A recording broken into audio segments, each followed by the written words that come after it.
Jadi ya marilah kita ini uh, menjaga apalagi terhadap pernyataan-pernyataan yang kurang bagus ya. Uh, Apalagi ya itu tadi kita di Indonesia ini suka terlalu jauh mengurusi iman orang, tapi kita nggak mau konsen terhadap apa yang kita imani. Jadi ya biasanya itu memang negara-negara yang berkembang ya. Kalau sudah maju nggak seperti itu. Negara-negara maju dia lebih fokus kepada diri sendiri. Kesannya sih kayaknya terlalu ini ya, terlalu individualis. Tapi kalau untuk hal-hal yang iman itu jauh lebih bagus.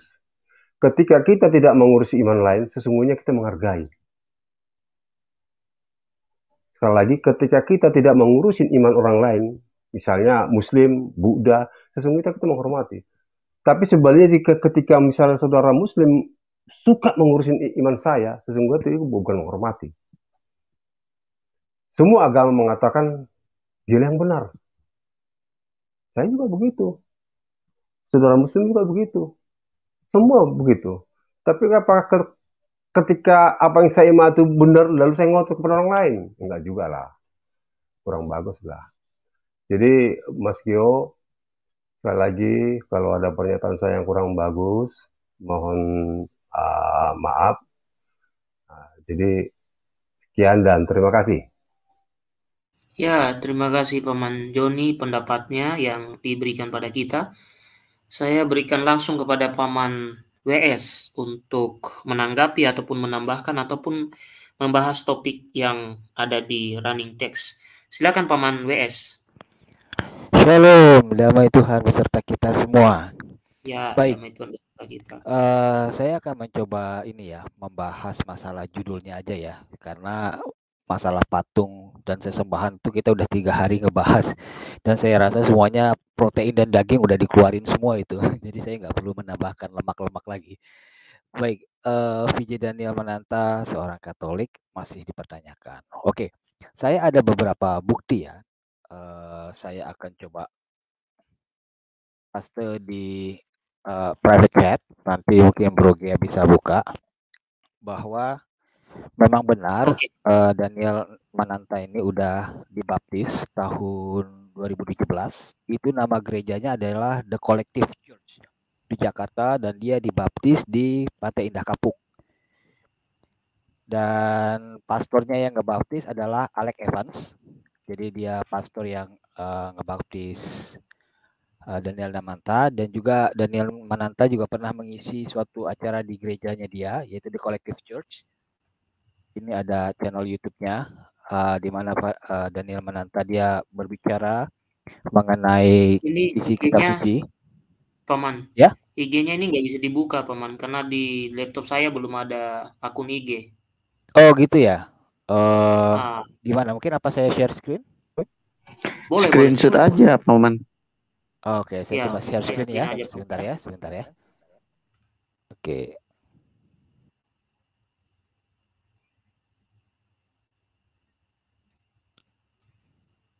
Ya, Oke, dicoba share Paman. screen.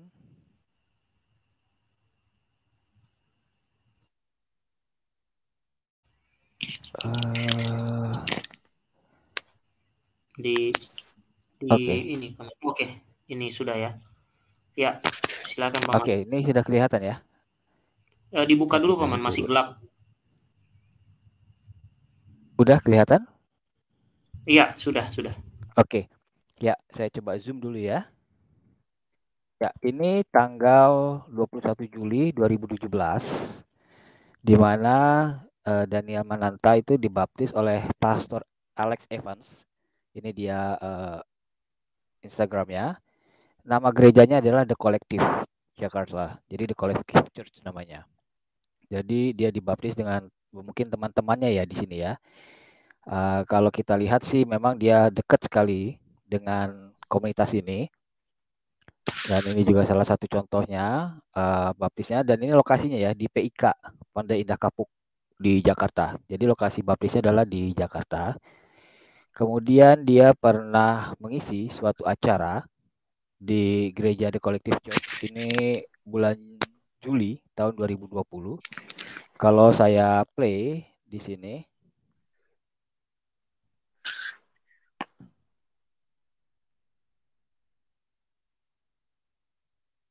Dia disebut Daniel Mananta. Nah, di sini dia mengisi ya suatu acara, mungkin evangelis atau apa saya juga kurang mengerti. Tapi dia di sini membahas tentang isi kitab suci. Dan di salah satu acaranya juga itu mungkin 2 tahun lalu ya, 19 Juni, itu dia memberikan kesaksian ya. Dia di sini juga ada kesaksian dia tentang bagaimana kitab suci itu menyentuh dia, menyelamatkan dia, begitu. Jadi, oke, saya close ya, share screen ya, stop screen ya. Oke, jadi Ya, kalau dari kita lihat, nanti kita akan lari ke sini. Jadi kalau kita lihat memang dia sudah pindah ya, pindah agama dari Katolik menjadi Protestan atau mungkin Kristen aliran lain. Dan mungkin saja waktu dia diundang ke Flores itu, mungkin dia hanya sebagai partisipan aja, tidak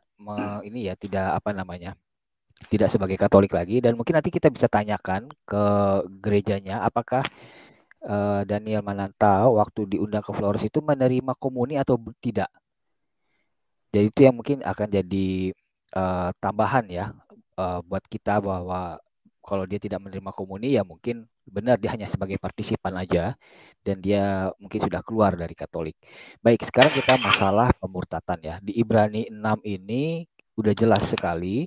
Kita akan bisa lihat dari Ibrani 6 ayat 1 sampai Ibrani 6 ayat ini ya, ayat 6.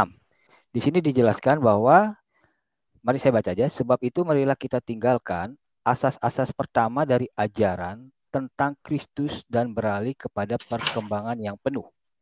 Janganlah kita meletakkan lagi dasar-dasar pertobatan dari perbuatan yang sia-sia.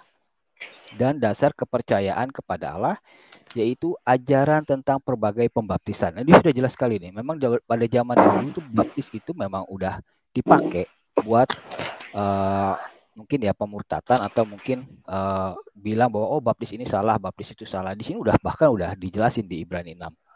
Karena memang sampai sekarang pun baptis itu masih dipakai ya untuk, ya kalau bahasa sekarang sih, mencuri jemaat. Terus ada juga namanya penumpangan tangan dan kebangkitan orang mati dan hukum kekal. Nah, ini yang penting ya. Sebenarnya menurut kitab suci itu berapa kali sih kita dikatakan boleh murtad dan kembali lagi ke gereja, dan sampai berapa kali itu nggak diterima lagi gitu. Nah, di sini udah dijelaskan. Dan itulah yang akan kita perbuat jika Allah mengizinkannya. Sebab mereka yang pernah, ya ada kata pernah, mereka yang pernah diterangi hatinya, yang pernah mengecap karunia surgawi, dan yang pernah mendapat perbagian dalam Roh Kudus, dan yang mengecap firman yang baik dari Allah dan karunia yang akan datang. Nah, berarti dia pernah, ini yang pertama kali dia menerima Yesus. Namun yang murtad lagi, berarti dia keluar ya. Dia udah pernah menerima Yesus, dia keluar, tidak mungkin diperbaharui lagi sekali demikian. Berarti tidak boleh lagi. Jadi dia balik lagi sehingga mereka bertobat, sebab mereka menyalibkan lagi anak Allah. Jadi kalau kita murtad, balik lagi ke Yesus, murtad lagi, ya, balik lagi ke Yesus. Nah, ini yang nggak bisa. Yang kedua ini yang nggak bisa. Itu yang nggak diterima karena mereka disebut menyalibkan Yesus yang kedua kali. Nah, ternyata menyalibkan Yesus yang kedua kali itu tidak menyeberang. Tidak hanya menyeberang ya, tidak hanya menyeberang ke agama lain, tapi juga masalah pembaptisan. Bayangkan ya, di sini udah dijelasin, janganlah kita saling mempermasalahkan masalah baptisan. Jadi, oke, baptisan Protestan salah, yuk ikut baptisan Katolik yang benar. Oke, baptisan Katolik salah, yuk ikut ke baptisan Protestan yang benar. Kalau kita bolak-balik masalah pembaptisan, itu sama aja kita menyalibkan Yesus 2 kali. Karena sudah dijelaskan di Ibrani 6, udah deh kita gak usah berantem masalah baptisan, yang penting baptisan dengan air dalam nama Bapa, Putra, dan Roh Kudus selesai. Gak usah yang lain-lain. Begitu juga tumpang tangan. Tumpang tangan dalam nama Yesus, Roh Kudus turun. Gak usah ada yang lain-lain gitu loh. Gak usah atas nama denom ini, denom ini, denom itu salah. Itu justru bahwa kita berusaha untuk menyalibkan Yesus 2 kali. Karena di Ibrani 6 ini udah jelas sekali masalah pemurtatan. Begitu Bro Dea. Masalah Daniel tadi udah saya share ya. Jadi memang mungkin dia tahun 2017 bahkan tahun 2020 aja dia masih aktif ya di YouTube-nya, itu kita bisa lihat. Jadi 3 tahun dia aktif mengisi mungkin di acara gereja itu, The Collective Church. Saya nggak tahu sih di 2022 apa yang terjadi. Bisa aja dia hanya partisipan. Apakah dia menerima sakramen Ekaristi? Nah, itu yang dipertanyakan. Kalau dia menerima sakramen Ekaristi, nah saya mungkin nanti paman-paman di sini yang bisa menjelaskan apakah kalau kita sudah dibaptis dalam Katolik, keluar ikut dibaptis dalam Protestan, terus kembali lagi menjadi Katolik, ini ada prosesnya seperti apa? Apakah dibaptis lagi atau nggak perlu? Apa boleh ikut Ekaristi langsung atau ada proses di dalam gereja sehingga orang itu boleh ikut sakramen Ekaristi lagi? Gitu. Terima kasih ya, Bro ya. Oke, Paman WS, terima kasih sudah menyampaikan pendapat. Silakan Paman RT. Ya, nanti Paman Agustinus kalau memberi pendapat boleh juga. Paman RT silakan. Ya, Bang. Cek sound dulu. Terdengar ya? Iya, terdengar. Kedengaran, Oke, kedengaran. makasih, paman-paman. Iya, saya menggunakan handphone ya, paman-paman. Jadi nggak bisa saya lihat siapa-siapa. Tapi ke semuanya saya ucapkan selamat malam, salam damai, dan selamat bergabung. Termasuk saudara, Bapak, Ibu, sahabat, paman, tante yang ada di live chat ya. Nah, ini udah pembahasan keberapa ya, Bang ya? Tapi saya dengan judul ini ingin satu, poin pertama adalah menerangkan pengertian-pengertian secara kekatolikan dulu ya. Yang kedua, kita lakukan perbandingan. Tetapi saya disclaimer dulu bahwa ini semua saya lakukan dengan batasan ketika Mr. Daniel Mananta itu masih Katolik gitu ya.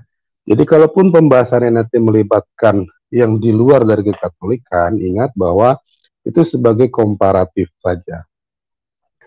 Jadi di poin ini Bang, ketika Daniel Mananta tadi dengan secara sadar ya dan yakin begitu ketika kembali lagi ya ketika menjadi pengetahuan dia sebagai Katolik tentunya sebelumnya merasa bahwa ada unclean spirit atau spirit jahat atau jelek begitu ya pada benda-benda atau apapun yang dia maksudkan tentunya.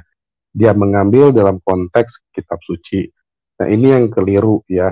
Yang pertama poinnya adalah perjanjian lama memang cara Allah mengajar umat manusia ya.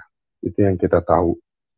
Maka sampai dengan detik ini kalau ada perubahan-perubahan cara beriman, cara memandang tentang Allah itu pasti sebagai bentuk perkembangan akal budi manusia.